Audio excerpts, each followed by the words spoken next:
Hey folks, how y'all doing? Welcome back in the land of grills. We're doing a mod to the Blackstone, the all-new Blackstone pizza oven, folks. That's right, we put a smile on it today. And it's smiling because this thing is going bye-bye. We're gonna put on a real temp gauge. If you're shelling out this kind of money, 800 bucks on a pizza oven, you wanna know what the temps are. You just don't want something that's gonna say, hey, it's in the white, or it's in the orange, or it's in the other white.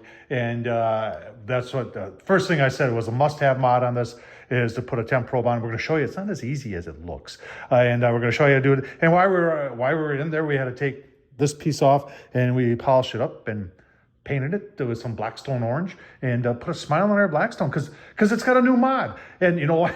Keep on watching because there's going to be more mods coming. Let's get started. I'll show you how I did this, and don't worry, in the description I'm going to show you where I got that from. All right, getting the temp probe out is not as easy as it looks. I had to take that front aluminum piece off. I'm not painting that. It's off, it might as well. The two screws that go into it, I just put nuts on it because I don't want to lose them down the abyss there. I've got two screwdrivers. Just hold on, I want to bend that sheet metal. But that let me get into this nut. And I was able to loosen it up with a 15 millimeter, although that was a little big. Believe it or not, a 9/16 fits a little bit better. But once I was able to get it loose, then I was able to get my finger in there. They do give you a little hole down there, but unless you have a really deep socket, and that's the only thing that would fit is a really deep socket to get around this. It was on there pretty tight. And there's this guide pin right there that goes into this little hole here, which made it even a little bit more difficult. But now that it's off, we can start playing around and seeing which one we want to put on. Oh, and by the way, I did take off, it's obvious, I took off the pizza pan, the top. On the old model, this whole thing came off, but this is screwed down. I took out some of these screws, and I was able to get myself maybe a little bit of like a 1/4 inch more to work with, but you can still see them down there, and obviously I'll have to put that back on. All right, so when I was looking around on Amazon, I want to get a temp gauge that goes 800, 900.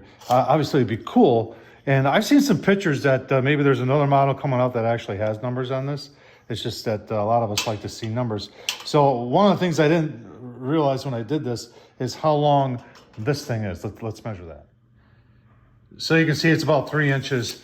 My first choice, because I thought it looked cool and went up to 800, was this one. But compared, it ain't gonna get in there far enough. So that one's out, I'll save that for another grill. And then this one I went up to 1,000, and I said, whoa, that's pretty cool. But look at how short that is compared. And those are both relatively inexpensive. Then I went up to another one. This is from Lava Lock. And I've used these before. They're pretty good. Goes up to 900 on the Fahrenheit side. And it is pretty comparable in height. It's maybe a 1/4 inch short, and I believe that's the one we're going to go with. As you see, it does have an adjusting pin in it too, which is cool. You can adjust the temperature, but once we got it on here, it's not going to be something that's going to be easy to do. So let's get that on. That nut is a 13 millimeter, and you can see by having my little gap there, just enough to get the wrench in there so I can tighten this up. Pretty cool. All right, so before I paint the bottom of this side here, because we're not doing this, just to show you how I do it. I just put blue painter's tape on there. Then I take my random orbit, I just put it along, and then I just take my random orbit and sand through the paint, and that way you've got a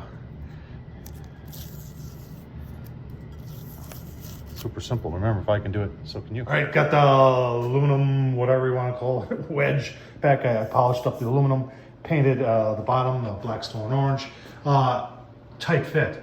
Yeah, when I went to put that thing back, I'm like, holy cow, I didn't look at that, but I got lucky here. So that's 3 1/4 inches below of diameter right there. I'm gonna leave the link where I got this on Amazon. So if you want to do the same thing, you can do it. You see the probe sticks out into the cook chamber. That's it right there. I'm gonna put it all back together and we should be good to go. All right, so there it is all put together. For me, this was a must-have mod. I didn't like white and orange. I didn't understand what temp is it when it's just about orange. I know Blackstone's theory on this was just to make it easier on you, but there's a lot of us, you're spending 800 bucks on a pizza oven. It's gonna be something you're probably gonna take pretty serious if you're willing to spend that kind of money. So knowing what the temp is really important. I'll leave the link down below to where I got that from Amazon. I'll leave the link to the review video, the assembly video also, so if you're getting one of these. And then keep on watching, because there's going to be another mod, because a lot of us have said, no shelf, come on. Yeah, Tom Horsman of YouTube's going to have a folding shelf coming out for you real soon. You have to keep on watching. Don't forget to subscribe, thumbs up, and you know what? Hey, if you like the content you're seeing here, you know, you want to help support this guy shelling out $800 to make videos for you. Don't you know? There's that super thanks, Tom. Anything you can give, I would appreciate. It helps me keep on showing you this great content. Thanks for watching, folks.